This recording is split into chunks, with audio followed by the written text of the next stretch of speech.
Catherine Meckling, Senior Editor of California Real Estate Magazine, and I'm here with Kofi Nartey, Celebrity and Luxury Real Estate Specialist at Compass. Kofi, thank you so much for joining us. Thank you for having me. My first question is, what advice do you have for realtors who are interested in getting into luxury real estate but don't really know where to start? I think the best way to start is finding a mentor, right? And I say that with a caveat because I didn't have a mentor. But if I had it to do over, I would find agents who were willing to work with me on my first couple of opportunities. It's part of the reason that I've been at it 16 years now. I recently just created a preferred partner program for that exact reason. I have a lot of agents who reach out to me who want mentorship, but the best way to learn is let's partner on a deal. Let me help you win a luxury listing. Let me help you service it, get it sold. And that's the best way to learn. And I learned by collaborating with some top agents in my marketplace. So I think one is try to find someone you can partner with. Bring them on to your first opportunity. Two, learn the markets that you want to service. Because when you get that first opportunity, if you don't have market knowledge, you may not be able to land that listing or land that client.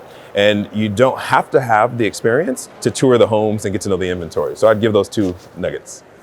What do you think is the biggest distraction that keeps realtors from achieving their true potential?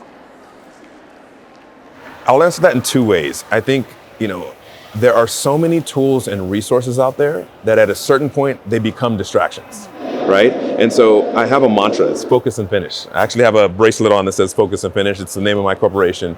But I realized even myself, I was guilty of it. I always thought I needed one new tool or one new piece of software or one new website to be able to move my business forward. So I think, we're guilty of that constantly. If we get to a certain point where we have enough information, right? And even if it doesn't feel like 100%, if it feels like 80%, move forward. You'll learn by doing much faster than you'll learn by waiting for the next resource or signing up for the next, marketing program. You just have to get out there and do. What's your advice for realtors who are looking for those ways to expand their business in a changing market?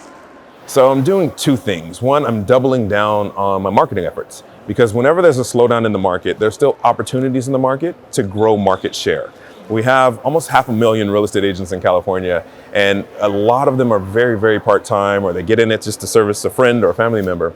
But in the tougher markets, a lot of agents fall out, which creates an opportunity for market share. And the second thing that I'm doing is I'm expanding my business. So now I'm starting to do new development. I've picked up a couple of projects in downtown LA, and I'm looking to work with developers as another aspect of my real estate business. I think it's a natural progression for me in terms of growing and, taking a leap into the next thing. And it's been an exciting start to help them market and sell condo buildings. So sort of looking outside the box that you normally work in. Correct. It can be everything from helping people build investment portfolios to income properties to property management. Maybe you want to just expand into something that still feeds your core business. Sure. Is it tough for realtors to find those paths towards expansion? Similar to the idea of like, how do you get into luxury if you don't know where to start? How do you get into condo buildings if you don't know where to start? Right. What is your advice for finding those paths? Decision, preparation, and action, right? So I decided, I'll use myself as the example. I decided I wanted to get into new development. So for the past 3 years, I've been doing research on it. For the past 3 years, I've been checking out development projects, seeing everything from, pre-development planning to unit mix to strategy to naming to marketing and branding the projects, all the way through building a sales team and working with them to sell the project. So I did all of that research before I even had my first opportunity. And now that I'm having my first opportunity to really sell buildings, condo buildings, it's a natural fit because I've had years of preparation. And it doesn't always take even years, but you have to prepare for what you see ahead in your future. You can't jump right into it because you'll jump into an opportunity and not be ready for it and drop the ball or maybe not even land it. So I think that's it. Decision, preparation, then action. So what have been your first impressions of REimagine?